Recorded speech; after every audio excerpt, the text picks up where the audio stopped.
नमस्कार, रिपब्लिक भारत आप देख रहे हैं, मैं आपके साथ सागर मिश्रा। नीट आंदोलन के दौरान सोशल मीडिया पर वायरल हुए हजारों पोस्ट अब जांच एजेंसियों के रडार पर है। महाराष्ट्र की साइबर सेल का दावा है कि देश और विदेश से फर्जी भ्रामक और एआई की मदद से तैयार किए गए कंटेंट को बाजार में बेचा गया। जब आंदोलन चला, अफवाह फैलाने और माहौल बिगाड़ने का बार बार प्रयास किया गया। कई सोशल मीडिया हैंडल की पहचान भी की गई है और कार्रवाई इस समय जारी है, जबकि महाराष्ट्र की सरकार ने भी इसे लेकर अब कड़ा रुख अपनाया है। देखिए आप।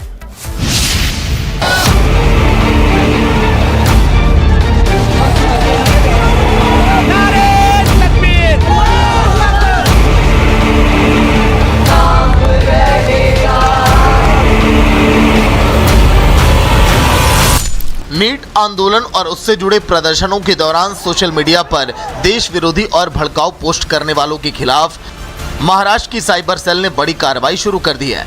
महाराष्ट्र साइबर सेल का दावा है कि भारत ही नहीं बल्कि पाकिस्तान समेत कई देशों से फर्जी और भ्रामक पोस्ट किए गए, जिनमें एआई तकनीक का इस्तेमाल करके अफवाहें फैलाने और माहौल बिगाड़ने का प्रयास किया गया।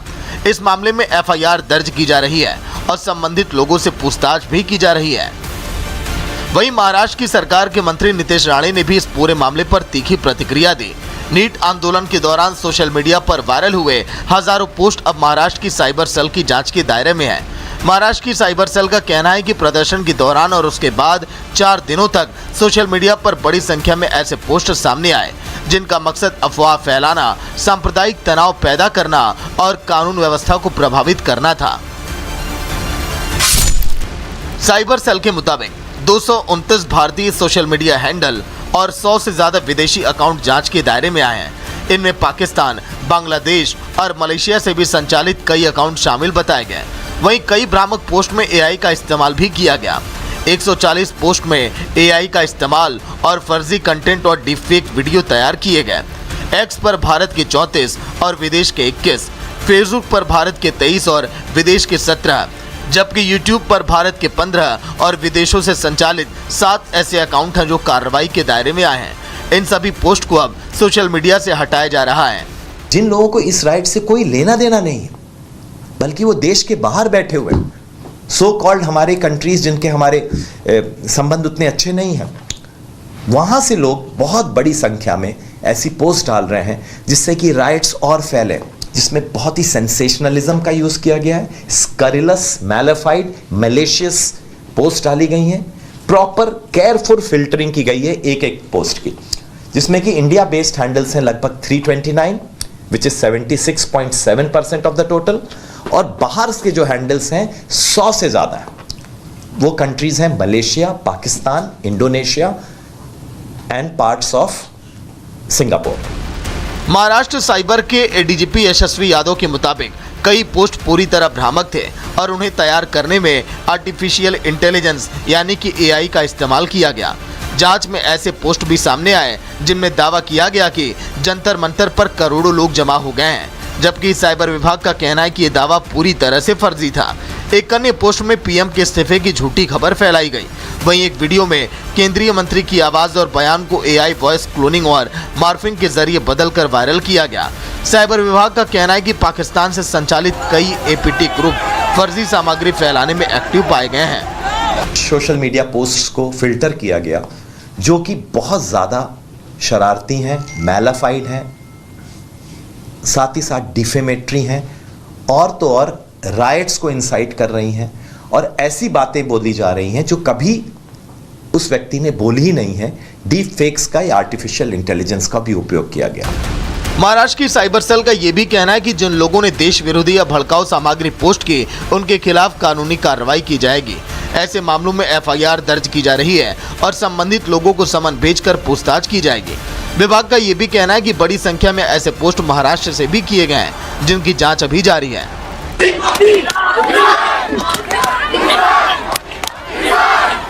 उधर महाराष्ट्र की सरकार के मंत्री नीतीश राणे ने महाराष्ट्र की साइबर की रिपोर्ट का हवाला देते हुए आरोप लगाया कि कुछ लोगों ने छात्रों के आंदोलन की आड़ में सांप्रदायिक एजेंडा चलाने की कोशिश की। राणे ने कहा कि यदि आंदोलन केवल नीट परीक्षा के मुद्दे पर था तो धार्मिक नारे क्यों लगाए गए और हिंदू देवी देवताओं के अपमान का विरोध मंच पर मौजूद नेताओं ने क्यों नहीं किया। उन्होंने दावा किया कि छात्रों के आंदोलन का इस्तेमाल कुछ कट्टरपंथी तत्वों ने अपने एजेंडे के लिए करने की कोशिश की। हमारे सनातन हिंदू धर्मों का अपमान करना, ये वो स्टेज के में खड़े हुए सब नेताओं को मान्य था क्या? तो फिर हम ये कहे क्या कि स्टेज पे खड़े रहने वाला हर एक व्यक्ति ये सीता माता को विरोध करने वाला था, नाम गंदे नाम रखने वाला था और आयशा के पति का समर्थक था, ऐसा बोले क्या हम लोग? तो इसे इस तरीके का कोई भी हमारे हिंदू राष्ट्र में इस तरीके का अगर विरोध की भूमि गजवाहीन करने की हिम्मत करेगा, वो कोई भी हो, उसके सभी को हम मिट्टी में मिला देंगे। नीतीश राणे ने कहा कि केंद्र की सरकार नीट से जुड़े मुद्दों पर आवश्यक कदम उठा रही है, लेकिन यदि कोई छात्र आंदोलन की आड़ में देश विरोधी या सांप्रदायिक गतिविधियों को बढ़ावा देने की कोशिश करेगा तो उसके खिलाफ कानून के तहत सख्त कार्रवाई की जाएगी। उन्होंने ये भी कहा कि भारत को अस्थिर करने या धार्मिक आधार पर माहौल बिगाड़ने की किसी भी कोशिश को बर्दाश्त नहीं किया जाएगा। छात्रों का आंदोलन और गजवाहीन का कोई संबंध नहीं। एक तरफ अगर नीट के बारे में अगर आप प्रश्न उठा रहे थे तो फिर वही आंदोलन में सर तन से जुदा क्यों नारे दिए गए, हमारे हिंदू सनातन धर्मों को क्यों गाली दिया गया, हमारे देवी देवताओं को क्यों गंदे गंदे उनके फोटो दिखाए गए, सर तन से जुदा, अल्लाह तकबीर, इसका क्या संबंध है नीट से? मगर उनके कंधों पे आप बंदूक रख के अगर कोई भी हमारे देश में अगर गजवाहीन कर रहा होगा ना तो सभी को हम मिट्टी में मिला देंगे। महाराष्ट्र के साइबर की ये कार्रवाई ऐसे समय सामने आई है जब सोशल मीडिया पर फेक न्यूज, एआई से तैयार किए गए वीडियो और भ्रामक कंटेंट को लेकर चिंता लगातार बढ़ती जा रही है। अब जांच एजेंसियां यह पता लगाने में जुटी हैं कि इन पोस्टों के पीछे कौन से लोग थे, उनका मकसद क्या था और क्या इसके पीछे किसी संगठित नेटवर्क की भूमिका थी। आने वाले दिनों में इस मामले में और भी पूछताछ हो सकती है। फिलहाल महाराष्ट्र की साइबर सेल का कहना है कि जांच जारी है और जिन भी सोशल मीडिया अकाउंट से कानून व्यवस्था प्रभावित करने या देश विरोधी सामग्री मिली है और सबूत पाए जा रहे हैं, उनके खिलाफ अब कार्रवाई की जाएगी। Bureau report, Republic Bharat. वहीं नीट आंदोलन और उससे जुड़े प्रदर्शन के दौरान सोशल मीडिया पर देश विरोधी और भड़काऊ पोस्ट करने वालों के खिलाफ महाराष्ट्र की सरकार ने अब बड़ी कार्रवाई शुरू कर दी है। महाराष्ट्र की सरकार का जो दावा था वो तो आपने देखा ही, लेकिन पाकिस्तान समेत कई देशों से ये भ्रामक पोस्ट किए गए जिसमें एआई तकनीक का इस्तेमाल किया गया, माहौल बिगाड़ने की कोशिश की गई। एफआईआर भी अब दर्ज की जा रही है। कई लोगों से पूछताछ भी की गई है इस पूरे मामले में, जो तस्वीरें आपने देखी। लेकिन सोशल मीडिया पर कई ऐसे वीडियो हैं जो लगातार वायरल हो रहे हैं। इसके बाद अब देखना अहम होगा कि महाराष्ट्र की सरकार अब क्या कार्रवाई अब करती है। इसके अलावा कई लोग ऐसे हैं जिन पर लगातार एक्शन जारी है। 329 लोगों पर यह कार्रवाई की गई। वहीं दिल्ली में सीजेपी का प्रदर्शन सवालों के घेरे में, उसी पर देखिए रिपोर्ट।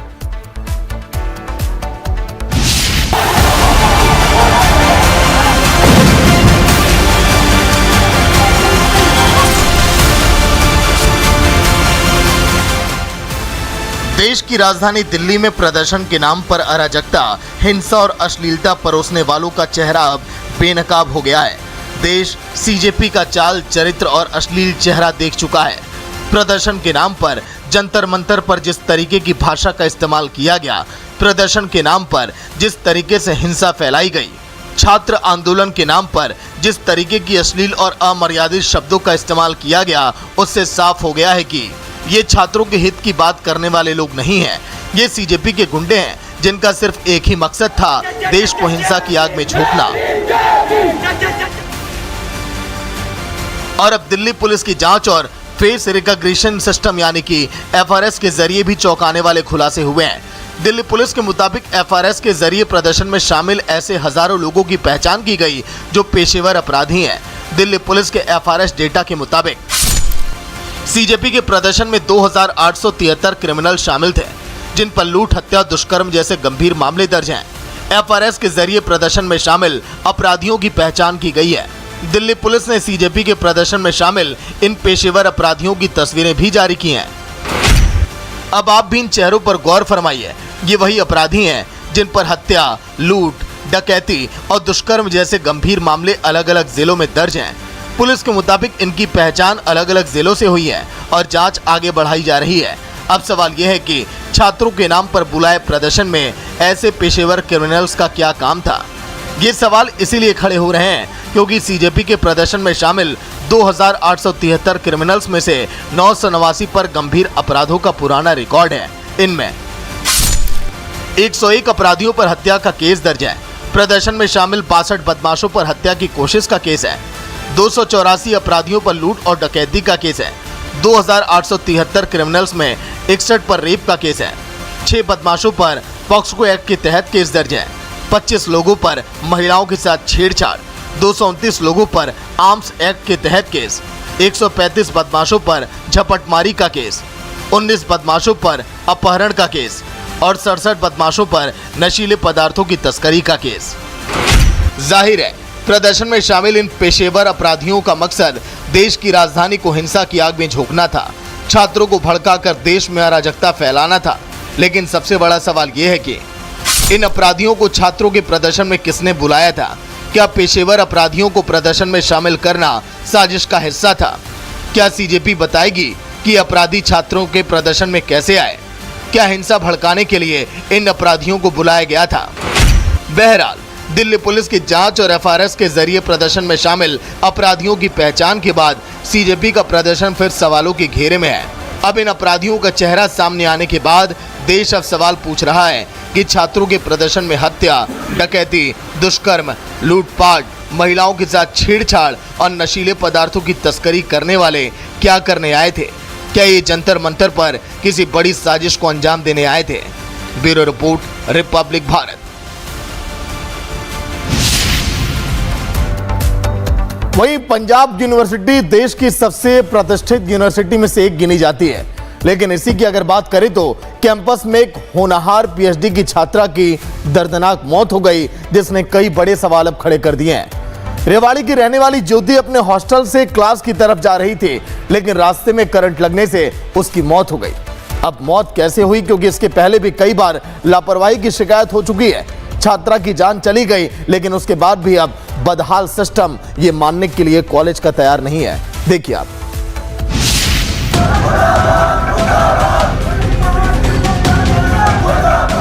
ये तस्वीरें पंजाब यूनिवर्सिटी की है, जहां हरियाणा की एक होनहार बेटी लापरवाही की भेंट चढ़ गई। पीएचडी स्कॉलर ज्योति अपने हॉस्टल से यूनिवर्सिटी कैंपस में माइक्रोबायोलॉजी विभाग जा रही थी, लेकिन रास्ते में उसे करंट लग गया। वहीं घटना की जानकारी मिलते ही यूनिवर्सिटी कैंपस में हड़कंप मच गया। आनन फानन में छात्रा को अस्पताल ले जाया गया, लेकिन तब तक उसकी मौत हो चुकी थी। बताया जा रहा है कि यूनिवर्सिटी कैंपस में जिस रास्ते से ज्योति गुजर रही थी, वहां बारिश के बाद पानी भरा हुआ था। इसी दौरान पानी में करंट फैल गया और ज्योति उसकी चपेट में आ गई। अब सवाल ये है कि इतनी बड़ी यूनिवर्सिटी में इतनी बड़ी लापरवाही कैसे हो सकती है? सवाल ये है कि पंजाब यूनिवर्सिटी कैंपस में करंट कैसे फैल गया? क्या कैंपस में बिजली व्यवस्था की जांच नहीं होती?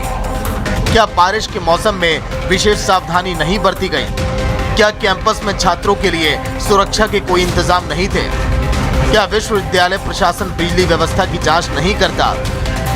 क्या यूनिवर्सिटी प्रशासन को ऐसे खतरों का अंदेशा नहीं था? पीएचडी फेलो स्टूडेंट जो कि हरियाणा के रेवाड़ी की रहने वाली है, जिसका नाम ज्योति बताया गया है, वो जब अपने हॉस्टल से अपने डिपार्टमेंट की तरफ जा रही थी, उस समय करंट लगने से उसकी जान चली गई। लेकिन इसके पीछे जिम्मेदार कौन? सबसे बड़ा सवाल तो यही उठता है। फिलहाल तस्वीरें इस वक्त दिखा दें आपको। रिपब्लिक भारत की जो टीम है उसी जगह पर मौजूद है। ये पूरा एरिया जो इस वक्त आप देख रहे हैं कवर अप किया गया है। यहीं पर जो तारें हैं वो खुली थी और तेज़ बारिश के चलते जब वो इसी रास्ते से अपने डिपार्टमेंट की तरफ जा रही थी तो करंट लगने से उसकी मौत होगी। वहीं इस हादसे के बाद पूरे कैंपस में छात्रों का गुस्सा फूट पड़ा। छात्रों ने यूनिवर्सिटी प्रशासन के खिलाफ मोर्चा खोल दिया। वीसी कार्यालय के बाहर छात्रों ने जोरदार प्रदर्शन किया, वी वांट जस्टिस के नारे लगाए। छात्रों का आरोप है कि कैंपस में पहले भी ऐसे हादसे हो चुके हैं, लेकिन सुरक्षा व्यवस्था को लेकर कोई ठोस कदम नहीं उठाया गया। छात्र जिम्मेदार अधिकारियों पर कार्रवाई की मांग कर रहे हैं। ज्योति नाम की लड़की एक रिसर्च स्कॉलर माइक्रोबायोलॉजी डिपार्टमेंट की, जो सुबह अपने डिपार्टमेंट जा रही थी, उसकी आज मैं कहता हूं हत्या हुई है। ये एक इंस्टीट्यूशनल मर्डर है। इस बात का हमें जस्टिस चाहिए। अकाउंटेबिलिटी की बात होती है, कहाँ है? आए साल स्टूडेंट्स की फीस वृद्धि हो रही है, लेकिन इंफ्रास्ट्रक्चर के नाम से इस यूनिवर्सिटी के अंदर जीरो काम हुआ है। आज जो ये मौत हुई है, इसके जिम्मेदार यूनिवर्सिटी प्रशासन है। अब इस हादसे के बाद यूनिवर्सिटी प्रशासन पर लापरवाही के गंभीर आरोप लग रहे हैं। छात्रों का आरोप है कि छात्रा की मौत कोई हादसा नहीं बल्कि प्रशासनिक लापरवाही का नतीजा है। प्रदर्शनकारी छात्रों ने वीसी के इस्तीफे की मांग की है। बहुत बड़ी लापरवाही है कि वो क्यों लड़की की, उस बच्ची की डेथ हो चुकी है और हमें बीसी का इस्तीफा चाहिए आज के आज, और इस पूरे मामले पे जांच होनी चाहिए अच्छे से और पूरी कार्रवाई होनी चाहिए। वहीं इस हादसे ने राजनीतिक पार्टियों के दावों पर भी सवाल खड़े कर दिए। सवाल यह है कि दिल्ली में छात्रों के अधिकारों की बात करने वाले क्या पंजाब की यूनिवर्सिटी में छात्रा की मौत पर आवाज उठाएंगे? धर्मेंद्र प्रधान का इस्तीफा मांगने वाले पंजाब की घटना पर जवाब देंगे? क्या पंजाब सरकार बताएगी इस मौत की जवाबदेही किसकी है? क्या इस हादसे के लिए पंजाब का बिजली विभाग जिम्मेदार है? क्या पंजाब के मंत्री लापरवाही से हुई छात्रा की मौत पर इस्तीफा देंगे? क्या पंजाब की यूनिवर्सिटी प्रशासन इस हादसे की जिम्मेदारी लेगा? हालांकि यूनिवर्सिटी के कुलपति का कहना है कि मामले की जांच के लिए एक कमेटी बनाई जाएगी। कमेटी में छात्र प्रतिनिधियों को भी शामिल किया जाएगा। जिम्मेदारी भी तय होगी, लेकिन बड़ा सवाल यह है कि क्या जांच कमेटी एक बेटी की जिंदगी वापस ला सकती है? क्या सिर्फ कमेटी बन जाने से लापरवाही खत्म हो जाएगी? वहीं ज्योति के परिजनों का कहना है कि उनकी मौत लापरवाही की वजह से हुई। परिजनों ने निष्पक्ष जांच और दोषियों के खिलाफ सख्त कार्रवाई की मांग की है। बहरहाल ज्योति अब इस दुनिया में नहीं है, लेकिन उसकी मौत के बाद कई गंभीर सवाल खड़े हो गए हैं। सवाल उन नेताओं से भी है जो दिल्ली के जंतर मंतर से छात्रों के हक में आवाज बुलंद कर रहे थे। क्या विपक्षी दलों के नेता और खुद आम आदमी पार्टी के मुखिया अरविंद केजरीवाल इस लापरवाही पर अपनी सरकार से जवाब मांगेंगे? क्या पंजाब के शिक्षा मंत्री एक होनहार छात्रा की मौत पर इस्तीफा देंगे? Bureau report, Republic Bharat. वहीं उत्तराखंड के रुद्रपुर में गैंगरेप के 2 आरोपी पुलिस की गिरफ्त से भागने का प्रयास करते रहे, लेकिन पुलिस ने फिल्मी अंदाज में दौड़ाकर दोनों दरिंदों को दबोच लिया। इसके बाद बीच सड़क पर पहले पुलिस का गुस्सा फूटा और उसके बाद भीड़ दोनों आरोपियों पर टूट पड़ी। पुलिस की मौजूदगी में आरोपियों की जमकर पिटाई कर दी गई, नारे लगे और दरिंदों को फांसी की सजा देने की मांग की गई। कुल मिलाकर रुद्रपुर में बीच सड़क पर हाई वोल्टेज ड्रामा दिखाई दिया। देखिए आप।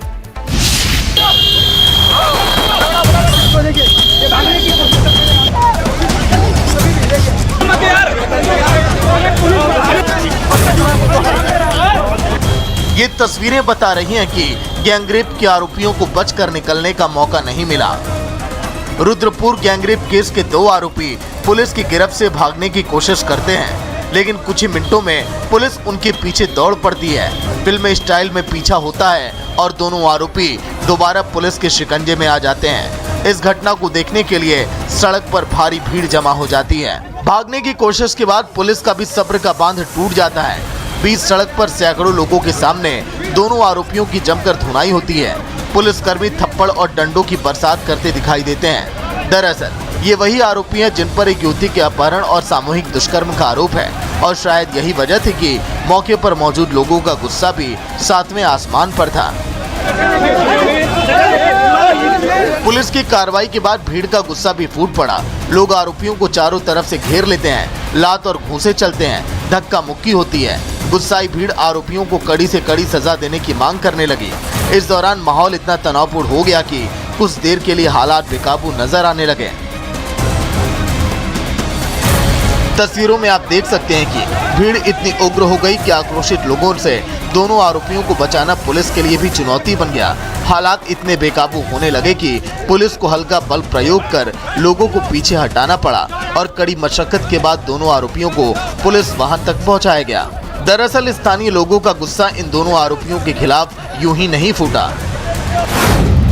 दोनों आरोपियों पर एक युवती के साथ सामूहिक दुष्कर्म का आरोप है। वारदात 25 जुलाई 2026 की है। आरोप है कि रुद्रपुर के सिडकुल इलाके में काम करने वाली एक युवती का 3 लोगों ने मिलकर पहले अपहरण किया और फिर सामूहिक दुष्कर्म की घटना को अंजाम दिया। वहीं इस वारदात के बाद पुलिस आरोपियों की तलाश में जुटी हुई है। गिरफ्तारी के दौरान आरोपियों ने पुलिस की टीम पर फायरिंग कर दी। जिसके बाद पुलिस की जवाबी कार्रवाई में एक बदमाश के पैर में गोली लग गई, जबकि 2 आरोपी दबोच लिए गए। इसके बाद क्राइम सीन को रिक्रिएट करने के लिए पुलिस दोनों आरोपियों को लेकर घटनास्थल पहुंची थी, जहां दोनों दरिंदे पुलिस की गिरफ्त में फरार होने की कोशिश में लगे थे। बहरहाल इन तस्वीरों ने गुस्साई भीड़ का उबाल भी दिखाया और पुलिस की अभिरक्षा पर उठते सवाल भी हैं। फिलहाल दोनों आरोपी अब पुलिस की गिरफ्त में हैं। भागने की कोशिश कर रहे थे। Bureau report, Republic Bharat. वहीं रूस यूक्रेन युद्ध की आग अब भारत के एक और परिवार तक पहुंच चुकी है। कानपुर के रहने वाले 30 साल के मर्चेंट नेवी के चीफ ऑफिसर सागर गुप्ता की ड्रोन हमले में मौत हो गई। कई दिन बीत जाने के बावजूद परिवार को ना तो कोई आपराधिक आधिकारिक जानकारी मिली और ना ही पार्थिव शरीर भारत लाने की कोई बात बताई गई। अब पूरा परिवार सरकार से बेटे के शव को जल्द से जल्द वतन लाने की अब गुहार लगा रहा है। देखिए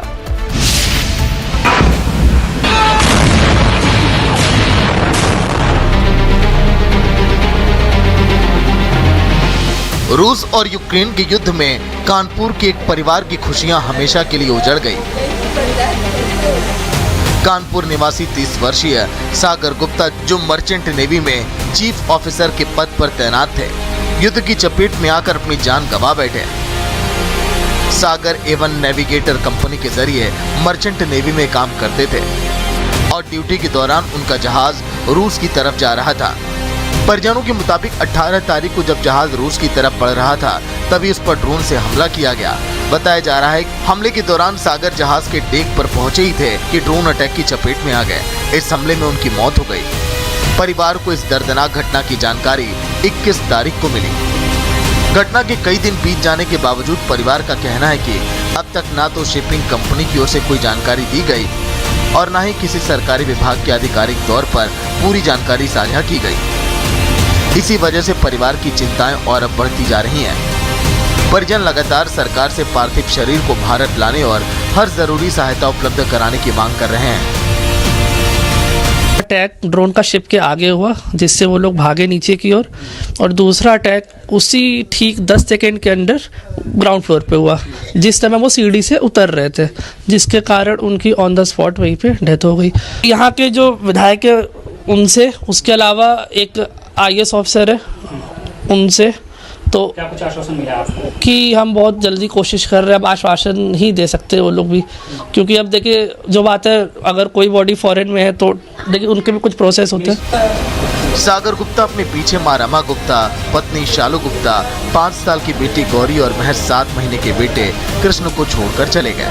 पिता रूप नारायण गुप्ता का पहले ही निधन हो चुका था। ऐसे में सागर की मौत ने पूरे परिवार को गहरे सदमे में डाल दिया। घर में मातम पसर गया है और हर आंखें नम है। जहाज मेरे हस्बैंड गए थे, अभी तक आए नहीं।